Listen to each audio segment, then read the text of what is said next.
sí, tratamos de comparar un poco en las diferentes dimensiones donde hay impactos de los desastres en el Perú, incluyendo COVID, que teóricamente no es un desastre, digamos, por un evento natural adverso, es más un tema de salud pública y pandemia, pero comparamos y, bueno, y digamos, vemos que los terremotos o los sismos tienen impacto en todos los niveles de las potenciales pérdidas, ¿no? En afectación del bienestar de familias, en afectación de las actividades económicas, en pérdida de stock de capital, en impacto en crecimiento, ¿no? En pérdidas de vidas. El COVID, que estamos viendo, va a tener un impacto muy, muy grande. Tiene menos impacto en temas de activos en infraestructura, ¿no? Pero tiene impacto en pérdida de vidas, lo hemos visto en afectación de bienestar de las familias, lo estamos viendo, estaba viendo una curva que circularon en el banco sobre estimaciones de pérdidas, o sea, de aumento de pobreza y a nivel global, y ves que en el peor escenario de COVID, porque todavía estamos viviendo la crisis, todavía no ha acabado, estaríamos retrocediendo 5 años en las ganancias en reducción de pobreza, ¿no? A nivel global. Entonces, no he visto números para Perú, pero desde el inicio fue una de mis preocupaciones principales era el tema, el impacto en bienestar, ¿no? Después tenemos el fenómeno del niño, que al ser un fenómeno un poco más lento, digamos lento entre comillas, porque uno nos avisa, digamos, como las sequías, nos avisa que está llegando el niño, podemos reducir las pérdidas en vidas, tratamos de reducir la afectación del bienestar de familias, ¿no? Se pueden hacer acciones esperando que el evento se desarrolle más, ¿no? Las lluvias, pues podemos hacer ciertas acciones de prevención una vez que ya sabemos que tenemos probabilidad muy grande de tener el niño, ¿no? Ahora lo que hablamos con Notan era del friaje, ¿no? Empezamos a ver noticias de friaje, que es un evento también que nos avisa, ¿no? Las temperaturas empiezan a bajar, hay una cierta vulnerabilidad en la población, en particular altoandina, tenemos claro cuáles son los impactos, tenemos claro cuáles son las medidas que pueden usarse para reducir, para mitigar ese impacto, o sea, hay que actuar, ¿no? Un error típico en la GRD, digamos, en las reflexiones es que vemos en todo, no solo en el Perú, en todos los países, que desarrollamos planes específicos de gestión de riesgo en cada institución, en cada territorio, y en general la mayoría no se implementa, ¿no? Yo creo que las lecciones aprendidas buenas de países, las buenas lecciones, las buenas prácticas, digamos, es incluir este enfoque de gestión de riesgos en los planes sectoriales, misionales de las instituciones, ¿no? Otra cosa, estamos hablando de la gestión del riesgo, ¿no? Un poco, no, son importantes los planes de contingencia a nivel de las instituciones, a nivel de los entes subnacionales, pero el tema de gestión de riesgo, digamos, mirando en gestionar ese riesgo de desastres que existe en nuestro territorio, en nuestra institución, es importante incluirlo en cómo tú ves que vas a crecer, cómo tú ves que vas a planificar, ¿no? Y a nivel nacional, cómo tú ves que vamos a crecer, a desarrollarnos, ¿no? Y requiere, pues, implementar acciones concretas en los territorios y mitigar riesgos y preparar la respuesta. Habría que mirar y habría que exigir un poco que se cuente qué ha pasado con el plan AGER, ¿no? Ese es un plan específico y miremos qué se ha hecho, ¿no? Busquemos información de cómo se ha implementado, en qué sectores han sido exitosos, qué sectores no han sido exitosos. Digamos, estamos en el Perú, hay elementos para poder exigir que nos cuente un poco cómo se están haciendo las cosas. En otros países no hay esos elementos, entonces tenemos una oportunidad ahí de empujar algunos temas. Este tema que ya habíamos hablado de la articulación, justo respondiendo a una pregunta del sistema de gestión de riesgos y el sistema de emergencias de salud pública, ¿no? Lo que se llama el Sistema Nacional de Vigilancia Epidemiológica en Salud Pública.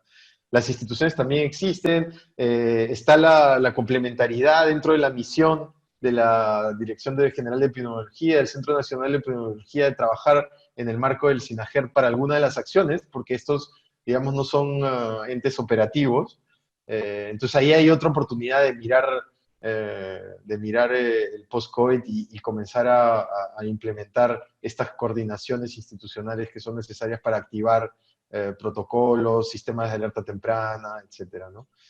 El otro tema interesante es que hay muchos sistemas, ¿no? Y acá lo dividimos, el sistema que llamamos acá de GRD es más todo lo que es temas de prevención, de, de reducción de riesgos, y de ahí dividimos en tres subsistemas. Este es sistema de reducción de riesgos, lo llamaría en vez de GRD, sistema de defensa civil y el sistema de seguridad y defensa nacional, que forman parte ahora del SINAGER, que tienen que estar integrados pues, con este sistema sanitario de emergencia y también en la respuesta, cuando vemos en los tiempos, una vez pasada la emergencia, necesitamos activar los sistemas de protección social, cosa que se activó bastante rápido para el COVID, ¿no?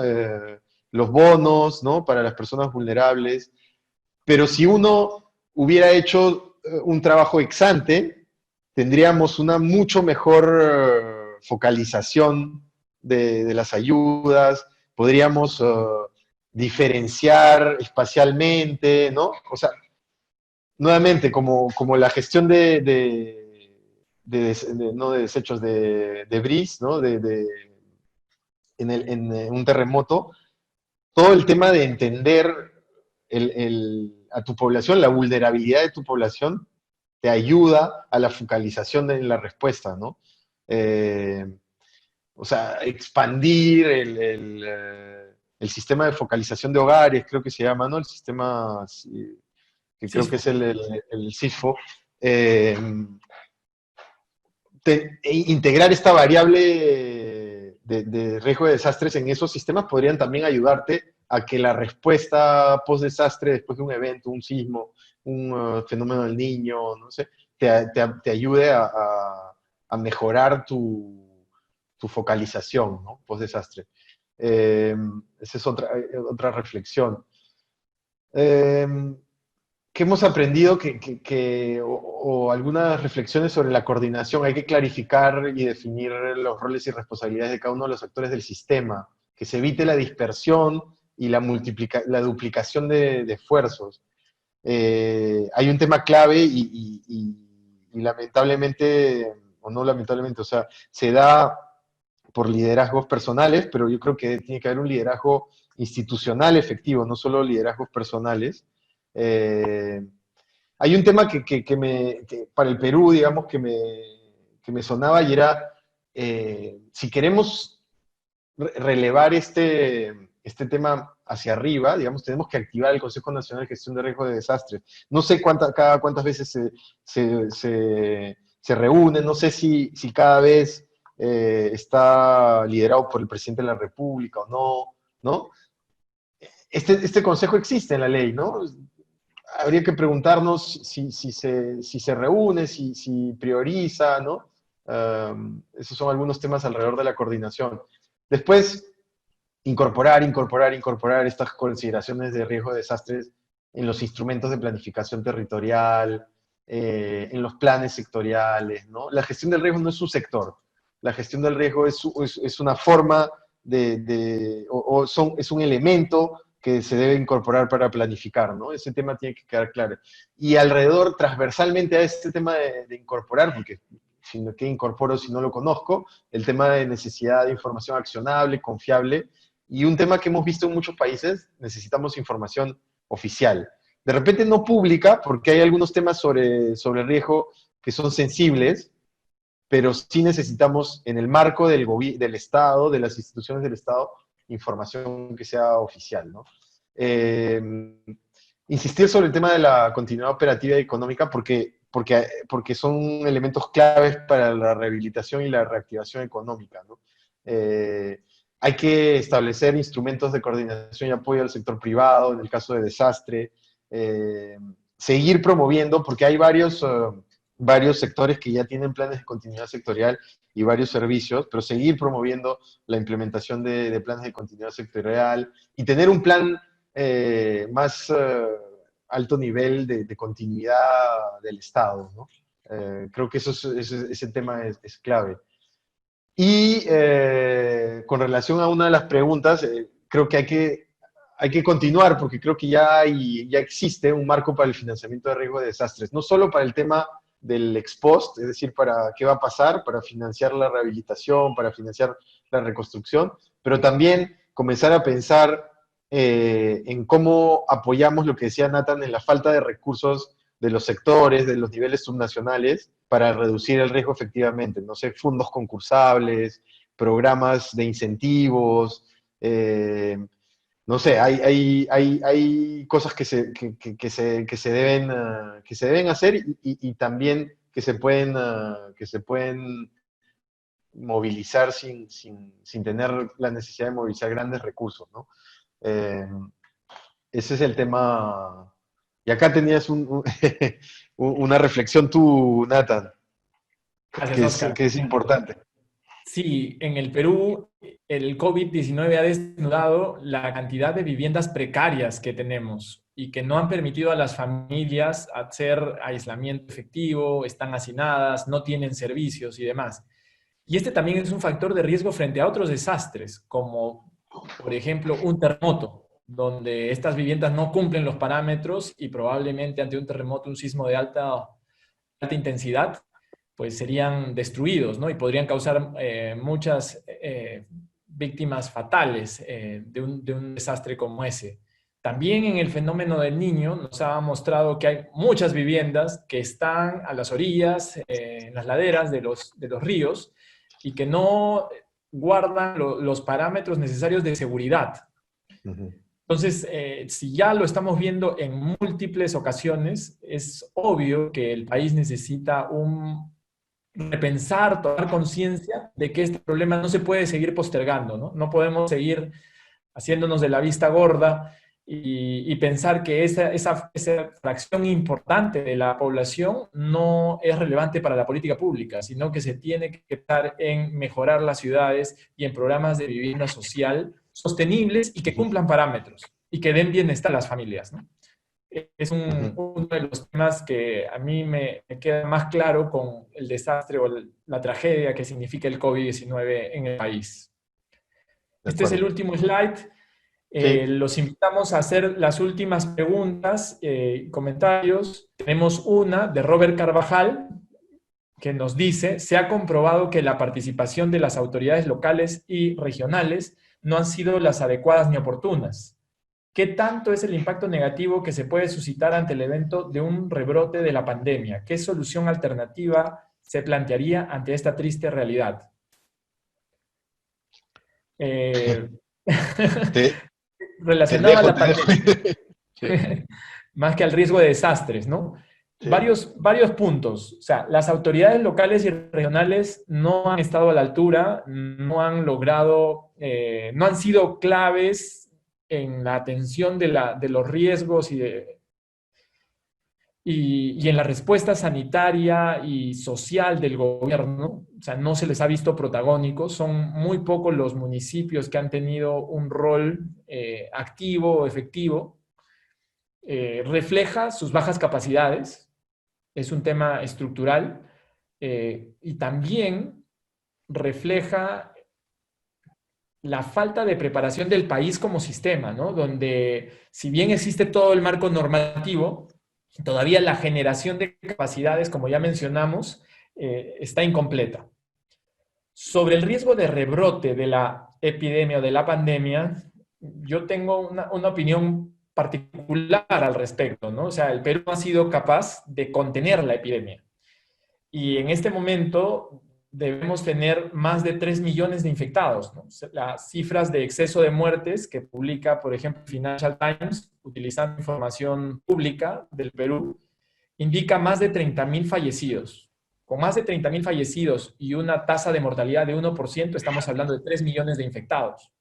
Y en una epidemia como el COVID-19, el número de infectados se duplica cada semana, cada 10 días, cada 15 días. Eso quiere decir que entre 10 y 15 días vamos a pasar de 3 millones a 6 millones. Y de Ujú. 6 millones a 12 millones en 15 días más. Estamos hablando que para agosto ya más de la mitad de la población debería haber sido infectada, ¿no? Si esto ocurre así, el rebrote que venga va a ser de menor magnitud al que estamos viviendo en junio y julio, porque ya no va a quedar población susceptible de ser infectada en la medida que los infectados recuperados tienen una inmunidad temporal. ¿Sí van a seguir los contagios? Sí, pero no el colapso del sistema de salud, no el número masivo de fallecidos que estamos teniendo y vamos a seguir teniendo entre junio y julio, en el que todas las regiones están enfrentando los peores meses de esta pandemia. Al final, el Perú no ha sido capaz de contener al virus, ¿no? Se ha tratado de mitigar, se ha tratado de disminuir la velocidad de contagio a través de las múltiples cuarentenas y medidas, con impactos negativos para la economía de toda la población, ¿no? Y para algunas familias esto significa pues la quiebra financiera, ¿no? No tener empleo, no tener ingresos, no estar esperando transferencias que demoran y demás, ¿no? ¿Qué solución alternativa se plantearía ante esta triste realidad? Frente a la crisis actual, seguir luchando hasta el último minuto. O sea, el sistema sanitario tiene que seguir intentando incrementar el número de tests, implementar un sistema de contact tracing, hacer aislamiento, incrementar la capacidad sanitaria, tener más camas, tener más respiradores, tener la logística para abastecer de medicinas a todos los establecimientos, sostener al personal de salud para que no renuncie, digamos, en su función heroica de haber atendido a todos los enfermos durante esta pandemia, exponiéndose a un contagio muy probable y afectando a todas sus familias a través de este contagio, ¿no? Porque al ir a sus hogares también exponían a todas sus familias. Cuando pase la pandemia probablemente y evaluemos el grupo poblacional más afectado deben ser el personal de salud y sus familiares, además del personal o las personas de alta vulnerabilidad y que han tenido que trabajar desde muy temprano en la pandemia, ¿no? Luego de no renunciar a hacer todos los esfuerzos en el frente sanitario, lo siguiente es hacer todos los esfuerzos para la reactivación económica. Y como hemos estado mencionando en este webinar, estos esfuerzos van a durar varios años. No van a ser posible retornar a los niveles que teníamos en el 2019 hasta 2022, 2023. Y esto será para el promedio de la economía. Muchas familias pasarán muchos más años por debajo del nivel de bienestar que tenían en el 2019, ¿no? Y esto es una realidad. Ninguna acción del gobierno va a poder compensar a todas las familias. Felizmente a algunas las está apoyando algunas empresas a través de programas de crédito, de otros programas. Sin embargo, tenemos que ser honestos con toda la sociedad.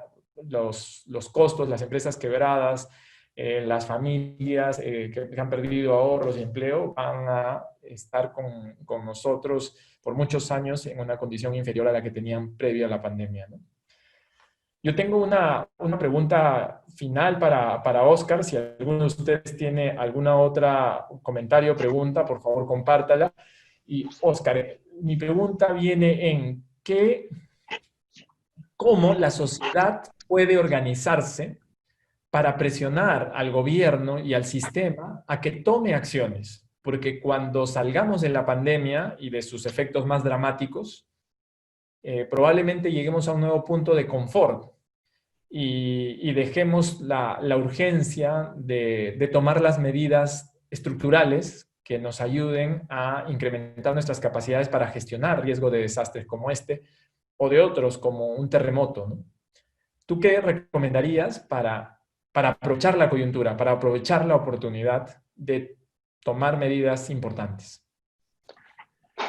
Um, es una excelente pregunta. Yo creo que bueno, sabes que acá en Perú, o sea, se ha hecho mucho trabajo, hay instituciones. Creo que hay que, de repente, como este webinar, ¿no? Promover el tema, hablarlo, eh, que se presenten, o sea, que no olvidemos que vivimos en un país sísmico donde puede suceder un terremoto en cualquier momento, ¿no? O sea, y tomar conciencia de que dentro de la preparación o sea, a este evento, uno tiene que comenzar por reducir los riesgos que tiene dentro de su casa, ¿no?